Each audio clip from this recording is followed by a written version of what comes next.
This is Lorenzo, and this is the Lifestyle Design Taxonomy video series, lesson number 2. It's on our time allocation domains, or what we call the 3 elements of lifelong lifestyle design. There are 3 steps or elements that we have to master if we want to get the most out of our lives. And when I say get the most out of our lives, it really means that we're on a journey of where we're learning to master all 5 dimensions of our being: physical, cognitive, psychomotor, emotional, socioeconomic, across 3 areas of life: our work life, health, as well as our personal life. Number 1, we have to identify the daily and weekly activities that our lives are made up of. Now, regardless of your age, your goals, your values, there are 12 universal, inevitable or unavoidable activities that we all have to engage in, whether we like it or not. Our objective, therefore, which is step 2 and step 3, to create a daily and a weekly schedule that allows us to achieve near perfect balance of all 12 activities in a way that will help us fulfill our life's potential. This lesson is an introduction to the 3 elements of lifestyle design: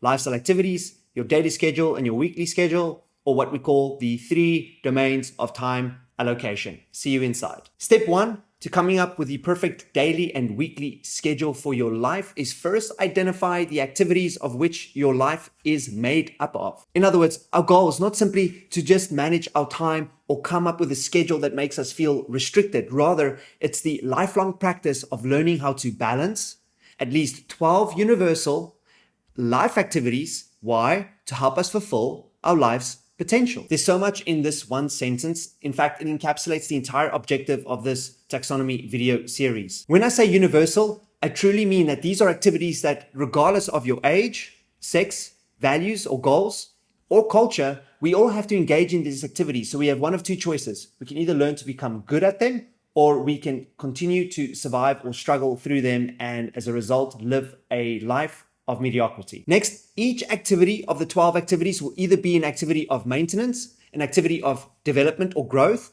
and a development of leisure. Activities will either be active or passive in nature. So think of your circadian rhythm. Throughout the day, we will have cyclic rhythms of high effort or stress and low effort and recovery. Next, activities will either be personal or social in nature, or private and shared. Next, activities are either instrumental or autotelic in nature, or think of activities of a means to an end or activities of an end in and of itself. For example, exercise is an instrumental activity. It's an activity that is used as an instrument to get some future goal, like losing weight, building muscle, or developing a certain physical skill. Autotelic means you're doing something for its own sake. In fact, the word autotelic means auto self.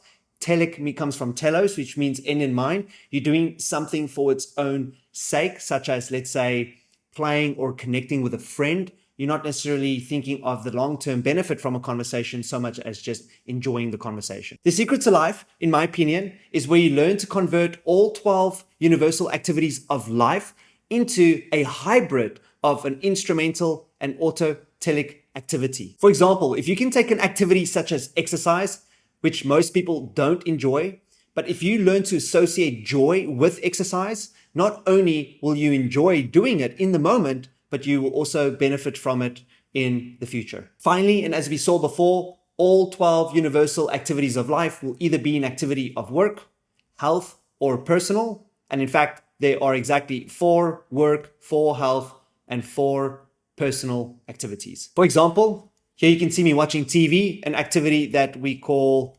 entertain. Now, my question to you is this an activity of maintenance, development, or leisure? If you said it's an activity of leisure, you would be correct. Next, is this an activity that is active or passive? If you said passive, you would be correct.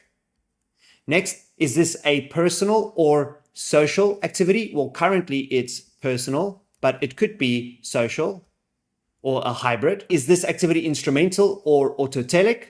Well, you could argue that if I'm watching educational videos, maybe it's got some long-term benefit, but in this case, I'm watching a movie, so this would be autotelic for its own sake. So we would say autotelic. And finally, is this a work, health, or personal activity? This is definitely a personal activity. Looking at our next example, here you can see me exercising, or an activity that I call train as opposed to exercise. Now, is this a maintenance, developmental, or leisure activity? If you said developmental, you are correct. Is it active or passive? It's an active activity. Personal or social? It's personal in this scenario. Is it instrumental or autotelic? Well, depending on who you ask, because I enjoy exercise, it's both autotelic, but also it has long-term benefits, so it's also instrumental. And finally, is it a work, health, or personal activity? Well, it's definitely an activity of health. Next, here's an image of what looks like me meditating, but I'm actually not meditating. I'm doing what is known as active recall, and that goes under the learn activity category, as you'll see in the future. And so my question to you is this an activity of maintenance, development, or leisure? This is a developmental activity, because here I'm actually sitting and actively recalling previous information from my studies. So this is definitely a developmental activity. Is it active or passive? Well, it's a bit of a trick question because it's passive in terms of my body, but it's very active in terms of my mind. So it will actually go under passive as far as the body is concerned. Is it personal or social? We can see that it is a personal activity. Is it instrumental or autotelic? It's mostly instrumental. Finally, is this an activity of work, health, or personal? Well, technically, it can be both, but it's mostly an activity of work. As for our final example, here you can see me training my mother. I show you this example because here I'm doing at least 3 things at the same time, because our goal is not just to master each activity, but to combine them in the way that makes us most productive. Here I'm doing number 1, I am training myself, but I'm also serving my mom by teaching her. And number 3, I'm also spending quality time with her or connecting. Training my mother is an example of an activity that is both active and passive, social, autotelic. I'm doing it for its own sake. It's enjoyable, but also instrumental. It leads to long-term benefits, is a personal activity, a health activity, and if I got paid for this, it would also be a work activity. Moving on to step 2, or our second element of lifestyle design, or our second time allocation domain,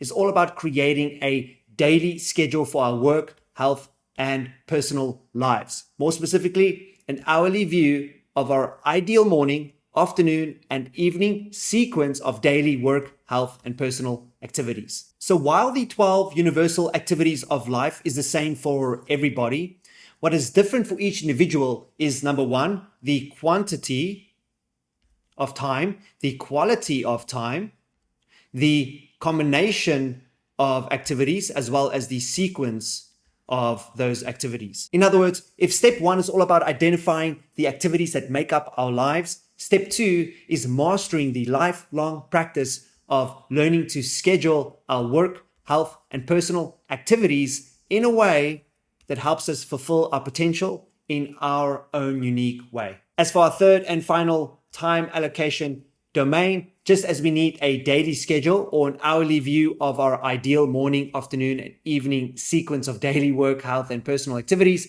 we also need a daily view, Monday through Sunday, of our ideal weekday and weekend sequence of weekly work, health, and personal activities. For example, even if you do exercise each day, you may not do the same exercise each day. So you need a unique weekly view of different exercise or workouts that you do for that day. Or even if you work every day at the same time, you may not be doing the same types of work activities. So the weekly schedule allows you to have a unique view of all the variable activities for that specific area of life. So in summary, there are 3 time allocation domains, or more specifically, 3 steps or elements to lifestyle design, starting by identifying all the activities that make up your life, and then creating a daily as well as a weekly work, health, and personal schedule, allowing you to fulfill your life's work, health, and personal potential.